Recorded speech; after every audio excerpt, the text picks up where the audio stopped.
Test 1. You will hear a number of different recordings, and you will have to answer questions on what you hear. There will be time for you to read the instructions and questions, and you will have a chance to check your work. All the recordings will be played once only. The test is in 4 sections. At the end of the test, you will be given 10 minutes to transfer your answers to an answer sheet. Now turn to Section 1. Section 1. You will hear a conversation between a clerk at the inquiries desk of a transport company and a man who is asking for travel information. First, you have some time to look at questions 1 to 5.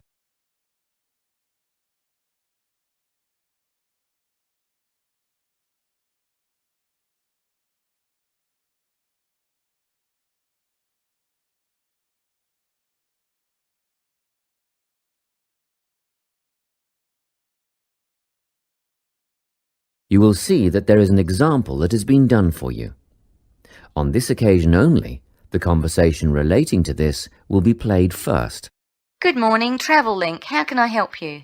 Good morning. I live in Bayswater and I'd like to get to Harbour City tomorrow before 11 a.m. Well, to get to Bayswater... No, I live in Bayswater. My destination is Harbour City. Oh, sorry, right. So that's Bayswater to Harbour City. Are you planning to travel by bus or train? The man wants to go to Harbour City, so Harbour City has been written in the space. Now we shall begin. You should answer the questions as you listen, because you will not hear the recording a second time. Listen carefully and answer questions 1 to 5. Good morning, Travellink. How can I help you? Good morning. I live in Bayswater and I'd like to get to Harbour City tomorrow before 11 a.m. Well, to get to Bayswater... No, I live in Bayswater. My destination is Harbour City. Oh, sorry.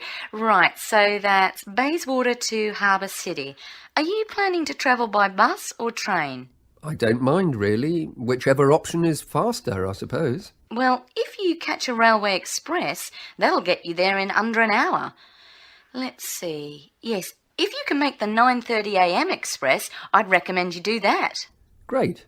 Which station does that leave from? Helendale is the nearest train station to you. Did you say Helensvale? No, Helendale. That's Helendale. What's the best way to get to the Helendale station then? Well, hang on a minute while I look into that. Now, it seems to me that you have 2 options. Option 1 would be to take the 7:06 bus from the Bayswater Shopping Centre to Central Street. When you get there, you transfer to another bus which will take you to the station. Or the second option, if you don't mind walking a couple of kilometres, is to go directly to Central Street and get straight on the bus going to the train station. OK, which bus is that? The 792 will take you to the station. I guess the walk will be good for me, so that might be the better option.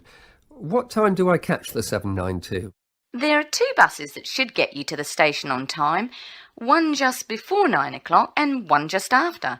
But look, at that time of the morning it might be better to take the earlier one, just in case there's a traffic jam or something. The 8:55 is probably safer than the 9:05. Yeah, I don't want to miss the train, so I'll be sure to get on the 5 to 9 bus.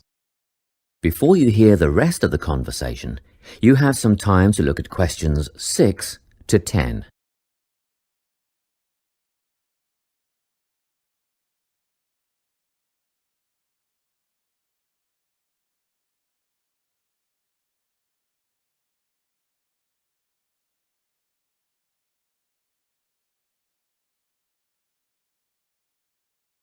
Now listen and answer questions 6 to 10.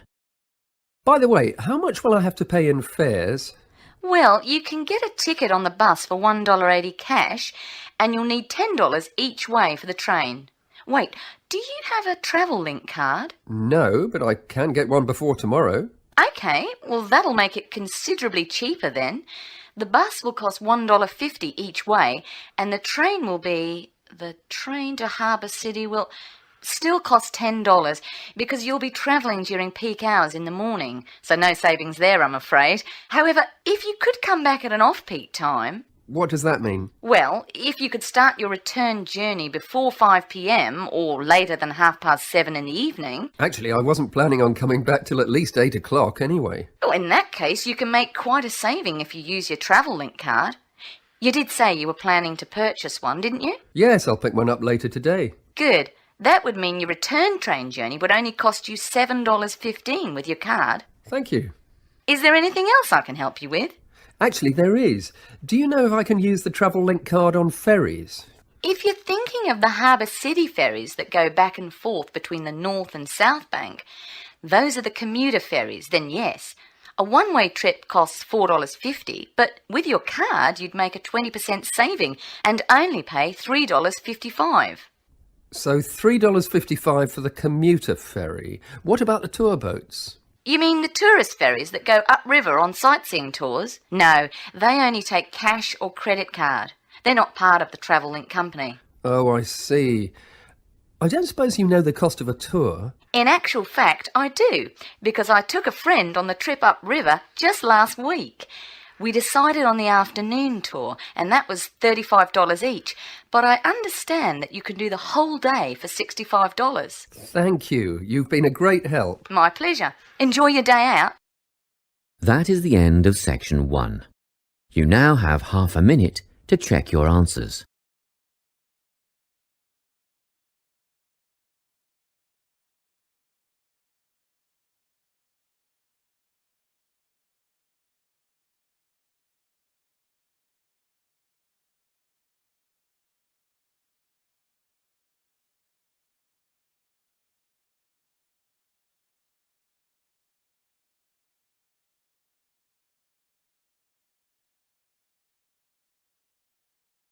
Now turn to section 2.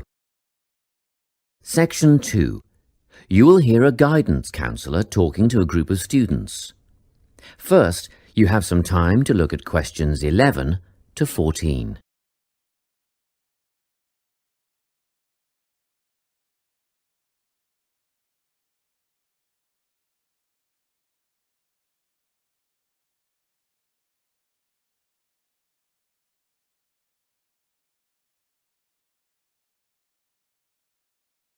Listen carefully and answer questions 11 to 14. Hello everyone. I'm the Counselling Administrator here at St Ives College, and I've been asked to come and talk to you about our counselling team and the services that we offer. We have 3 professional counsellors here at St Ives, Louise Bagshaw, Tony Denby and Naomi Flynn. They each hold daily one-on-one sessions with students, but which counsellor you see will depend on a number of factors. If you've never used a counsellor before, then you should make an appointment with Naomi Flynn. Naomi specialises in seeing new students and offers a preliminary session where she will talk to you about what you can expect from counselling, followed by some simple questions about what you would like to discuss. This can be really helpful for students who are feeling a bit worried about the counselling process.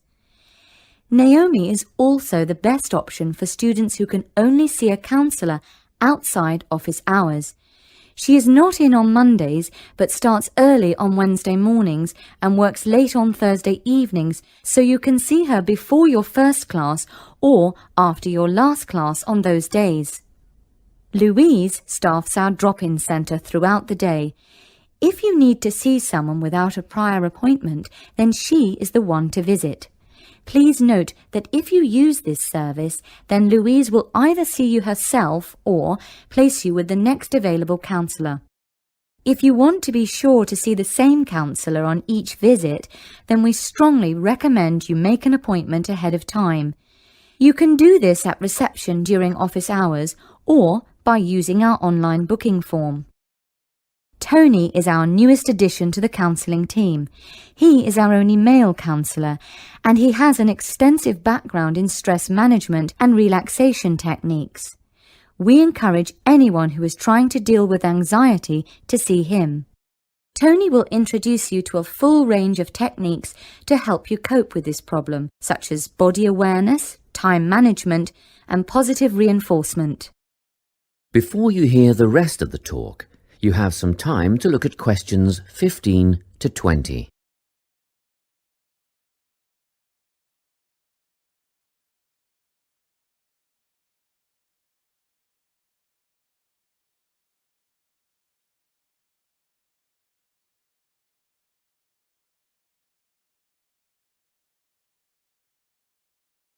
Now listen and answer questions 15 to 20. Each semester, the counselling team runs a number of small group workshops. These last for 2 hours and are free to all enrolled students. Our first workshop is called Adjusting. We've found that tertiary education can come as a big shock for some people. After the structured learning environment of school, it is easy to feel lost. In this workshop, we will introduce you to what is necessary for academic success.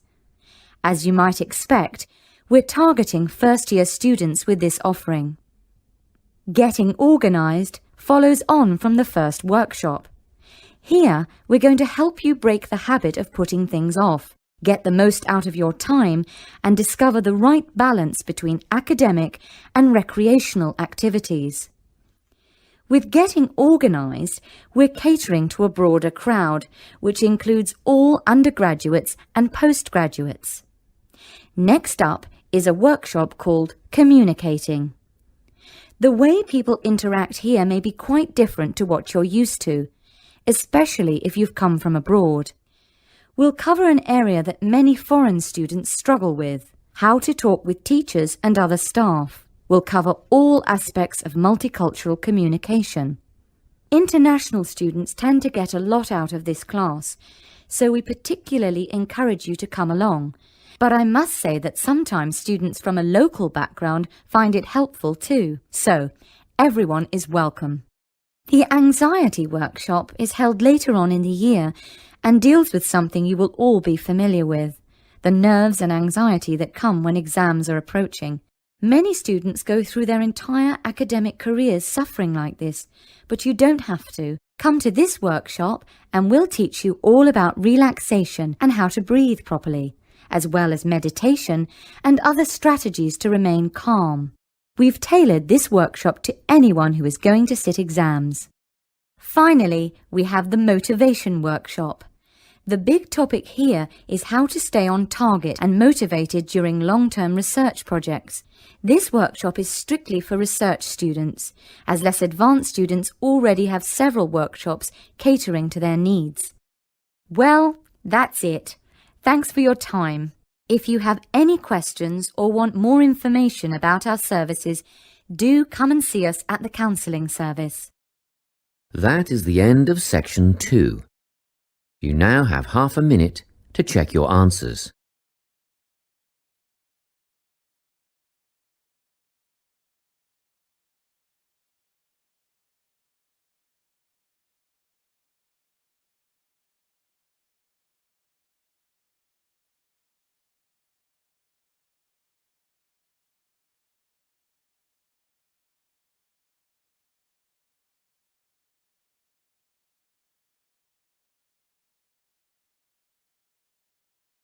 Now turn to Section 3. Section 3. You will hear a conversation between a tutor and 2 students who are preparing for an English literature test. First, you have some time to look at questions 21 to 24.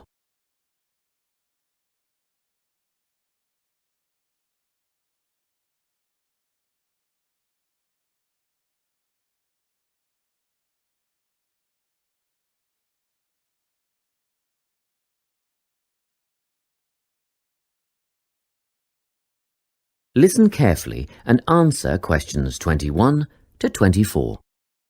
Hello, Lorna, Ian. Glad you could make it. You're the only 2 who put your names down for this literature tutorial, so let's get started, shall we?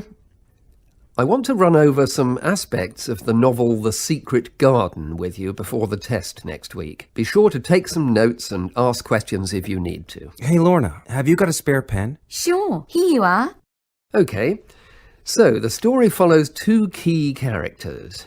You should refer to them as protagonists, who go by the names of Mary Lennox and Colin Craven. The story is set shortly after the turn of the 20th century, and the narrative tracks the development of the protagonists as they learn to overcome their own personal troubles together. That's quite a common storyline, isn't it? Yes, you're right, Lorna.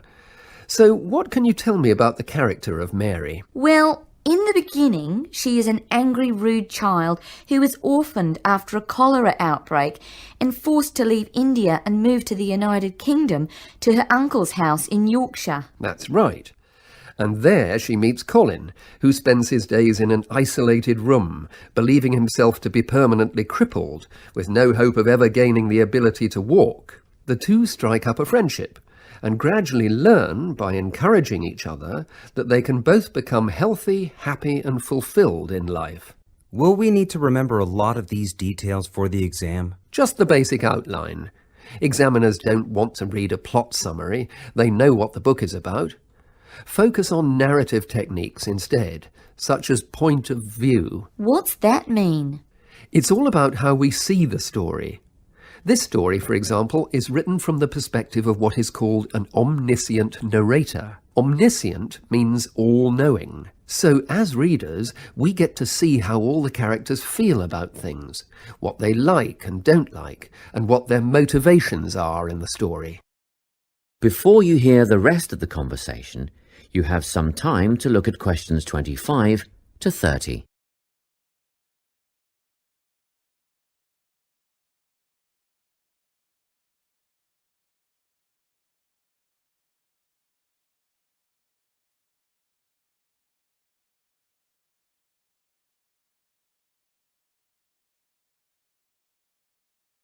Now listen and answer questions 25 to 30. Won't it be hard to write a technical analysis? After all, it's a kid's book. Well, it was initially pitched at adults, you know. But over the years it has become seen as a more youth-orientated work. And you're right in a sense. The simple vocabulary and absence of foreshadowing make the story very easy to follow and ideally suited for children. But that doesn't mean there isn't much to analyse. Look at the symbolism, for instance. Symbols are things, right? Material things like objects that stand for abstract ideas. Absolutely, yes. And the author uses many of them. There's the robin redbreast, for example, which symbolises the wise and gentle nature that Mary will soon adopt. Note that the robin is described as not at all like the birds in India. Roses are used as well, as a personal symbol for Mistress Craven. You'll see they're always mentioned alongside her name, and Mistress Craven's portrait can also be interpreted as a symbol of her spirit. Are symbols just another name for motifs? No, motifs are a bit different.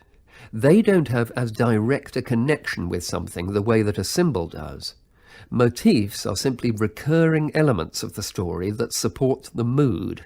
Are there any in this novel? Yes, two very important ones. The Garden of Eden is a motif. It comes up a few times in connection with the garden of the story.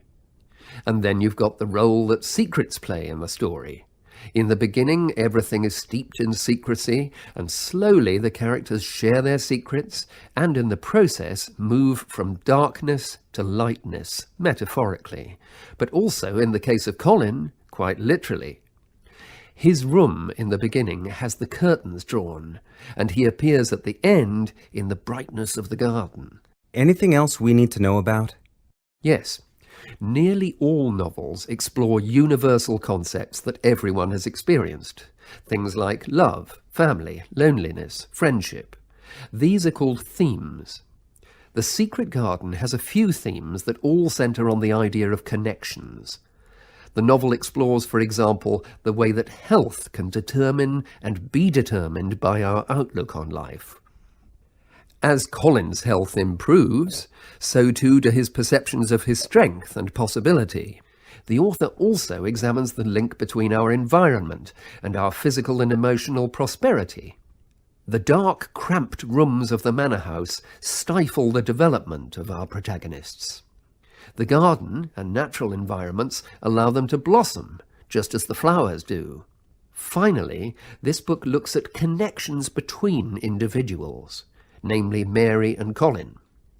This necessity of human companionship is the novel's most significant theme, because none of their development as individuals would have occurred without their knowing each other. Well, that about sums it up, I think. That's a great help, thanks. Yes, thanks very much. That is the end of section 3. You now have half a minute to check your answers.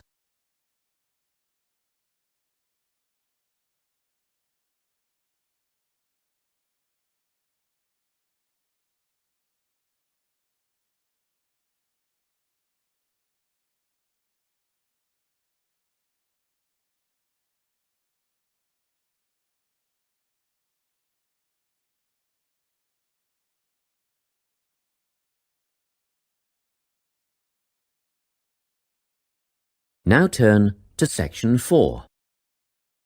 Section 4. You will hear a talk on the topic of time perspectives. First, you have some time to look at questions 31 to 40.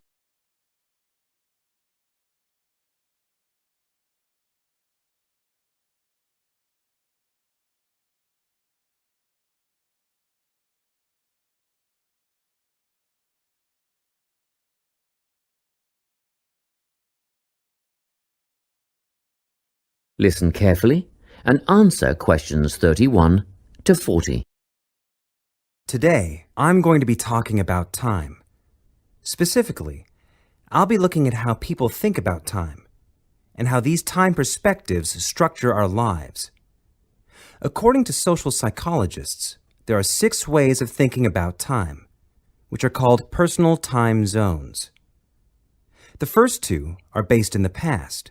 Past positive thinkers spend most of their time in a state of nostalgia, fondly remembering moments such as birthdays, marriages, and important achievements in their life. These are the kinds of people who keep family records, books, and photo albums.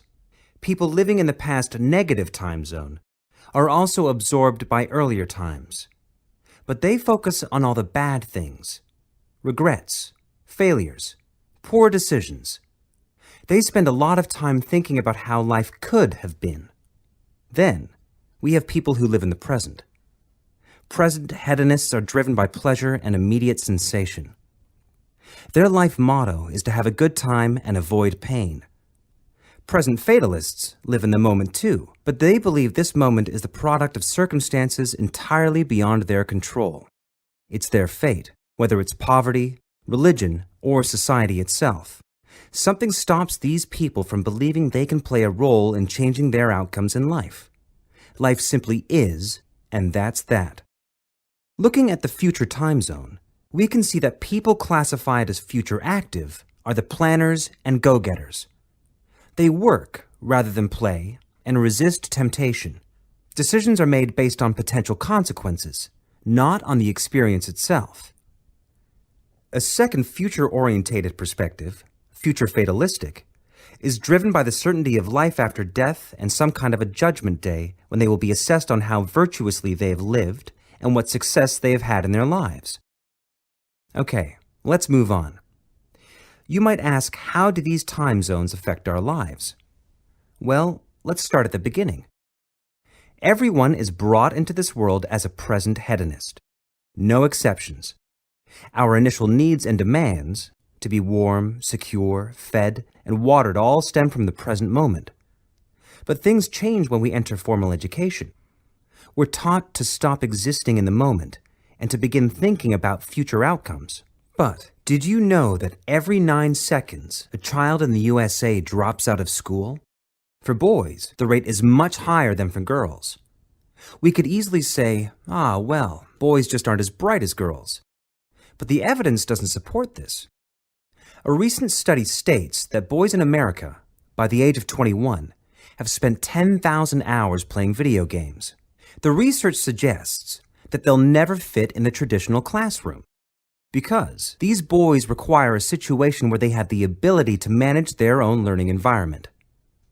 Now, let's look at the way we do prevention education.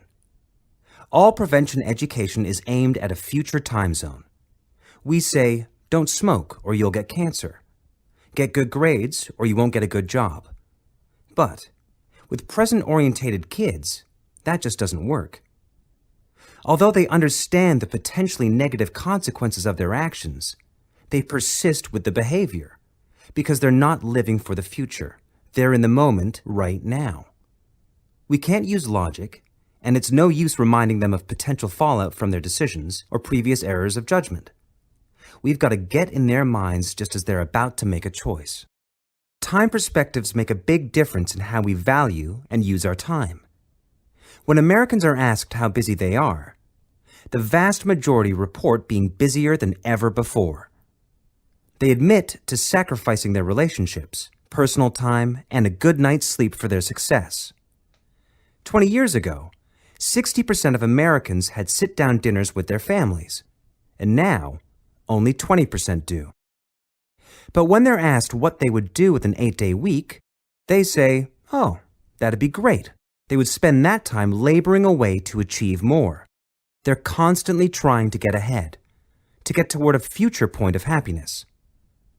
So, it's really important to be aware of how other people think about time. We tend to think, oh, that person's really irresponsible, or that guy's power hungry. But often, what we're looking at is not fundamental differences of personality, but really just different ways of thinking about time. Seeing these conflicts as differences in time perspective, rather than distinctions of character, can facilitate more effective cooperation between people and get the most out of each person's individual strengths. That is the end of section 4. You now have half a minute to check your answers.